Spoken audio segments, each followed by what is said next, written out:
Timeline for implementation will be decided by the Deputy Chief Minister in charge of Urban Affairs. All works pertaining to the construction of the vending zones has been completed. All work has been completed.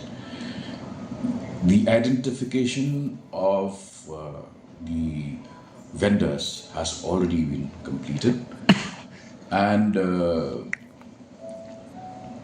since the matter belongs to the Department of Urban Affairs, probably the Deputy CM in charge of Urban Affairs should be able to give you the clear timelines. But information that I have received is that the construction of the vending zones is complete. I've taken up the matter with the SMB officials. The state government, led by Arts and Culture Minister Paul Lyngdoh, has announced plans to upgrade cinema infrastructure, starting with department-owned halls in Jowai and Tura within the year.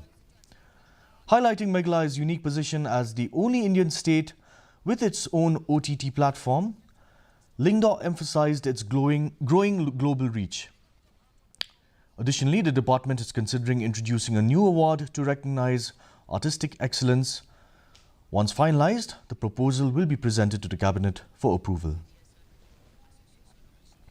Meghalaya is the only state which has a government-sponsored OTT platform. No other state government has done it. And the OTT platform named MEGHALAYA has become very popular, and today it has a global audience. All movies made in Khasi, Panar and in Garo are screened, songs, music videos are on display, and therefore it's a major initiative that the state government has taken up to support the artistic and musical fraternity. Leader of opposition Dr. Mukul Sangma has alleged a deep-rooted nexus between politicians and bureaucrats in facilitating illegal coal mining in Meghalaya. Speaking to the media, the All India Trinamool Congress leader called for a thorough investigation beyond the ongoing enforcement actions. Dr. Sangma questioned why state police had failed to detect illegal mining when the Enforcement Directorate was able to find evidence, highlighting concerns over administrative negligence. He also criticized the government's denial of illegal mining activities and raised concerns over unaddressed FIRs filed by various parties. Keeping in mind what has come out after these ED raids, this cartel has established because of the deep-rooted nexus of bureaucrat and politicians, the political executive and the bureaucracy. Therefore, the investigation must be directed towards that end to protect the interests of the state and protect the interests of the people.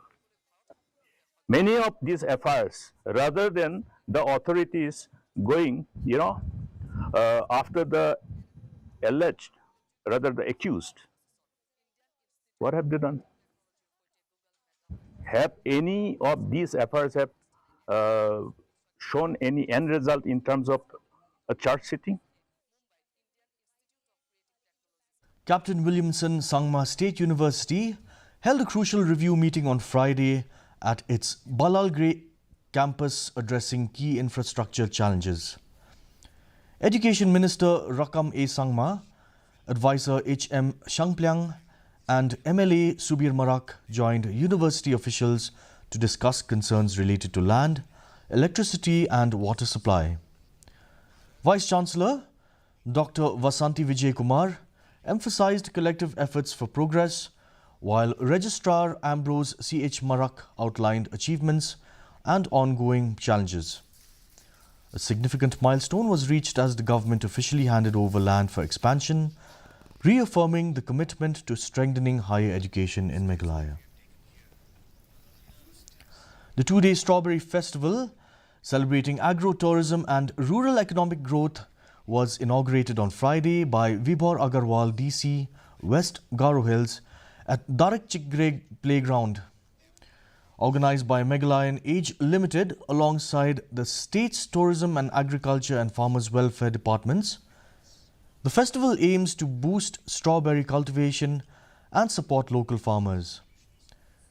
Tera C.H. Marak, DHO, highlighted the rapid growth of strawberry farming in the region, crediting government support for the expansion. In his speech, Vibhor Agarwal emphasized the economic potential of strawberry cultivation and its appeal for tourism. The festival featured activities such as strawberry picking, horse riding and cycling, attracting visitors from across the town. The strawberry cultivation here, it's a very unique, it's a very important initiative on the part of horticulture department that can go a very long way in ensuring that the people here have livelihoods. The people here have more avenues of ensuring, of utilizing their potential, of utilizing the potential of the soil, of the earth that is there. The Dorbar Right Nongpo has enforced a ban on farming and land use activities within its forested areas to protect the environment. The decision aims to address deforestation and unregulated farming practices that have harmed local ecosystems. The Dorbar has prohibited the cultivation of betel nut, bamboo and broomstick starting in 2025. Farmers must obtain written authorization for cultivation with strict land demarcation requirements.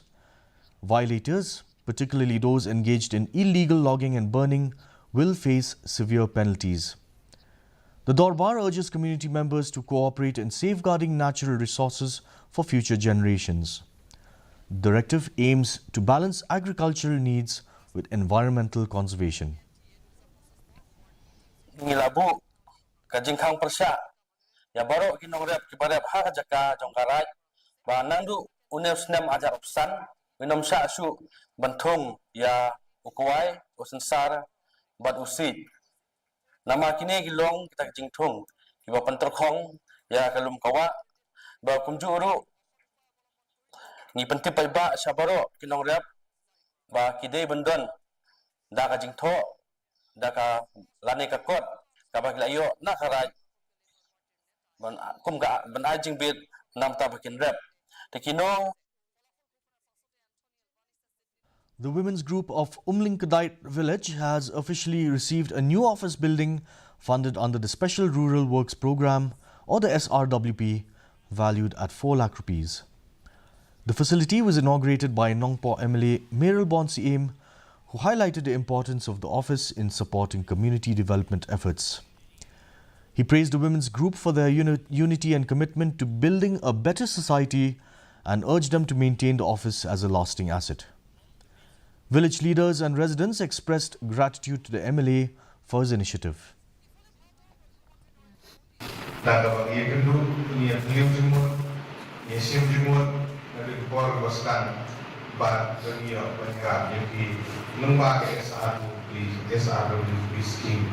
Ketika skim itu beli, ketika skim demi MLA dan bagi orang mengenai MLA skim genre, ketika skim itu apa? Baru ki skim ki bangi di dalam kalau mendai lembaga yang kita nak sokar, fair kan? Kalau mendai lembaga office yang beli, kalau mendai lembaga DC, kalau mendai PWD, kalau mendai lembaga MLA, baru kedai skim demi apa? Itu beli. Wapung High Secondary School claimed the overall champion team title at the 2025 district level inter-school athletic meet for East Jaintia Hills, securing 25 medals including 9 gold, 7 silver and 9 bronze. The event, organized by the District Sports Officer East Jaintia Hills, saw strong performances from various schools. Sham Secondary School and Senrai Branch Upper Primary School dominated the under-14 categories, while Wapung Higher Secondary School and Senjait Tuber Higher Secondary School excelled in the under-16 and under-18 divisions respectively. Outstanding athletes including Gamper Dhar, Useful Kandait, Haibonsan Muksor and Rebite Bang were recognized for their excellence and will represent East Jainte Hills at the upcoming state-level inter-school athletics meet. Deputy Commissioner Shivansh Awasthi, addressing the closing ceremony, encouraged athletes to persevere and spoke about initiatives to strengthen Meghalaya's sports ecosystem, including preparations for the 2027 National Games. And now for the weather. Let's look at a report in Tura, where the minimum temperature was 23 degrees Celsius and maximum temperature of 31 degrees Celsius. The relative humidity was 83% there. In Shillong, the minimum temperature was 14 degrees Celsius with the maximum temperature 22.4 degrees Celsius and relative humidity of 92%. There was rainfall measured at 9.2 millimeters. Meanwhile, in Juwai, the minimum temperature was 18 degrees Celsius with the maximum at 20 degrees Celsius. The relative humidity was 69%. The forecast in Tura is shows partly cloudy skies with haze, while in Shillong and Juwai, light to moderate rain is likely to occur at a few places. And now for a quick recap of today's headlines. Dr. Ricky A.J. Sinkon unveils new classrooms in Lumparain, Kandoso. State Museum and Library Auditorium Complex set for June inauguration.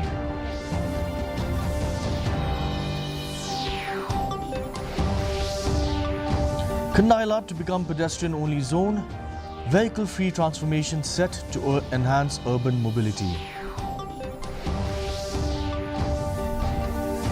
And Wapung High Secondary School wins the overall champion team title at the 2025 district-level inter-school athletic meet.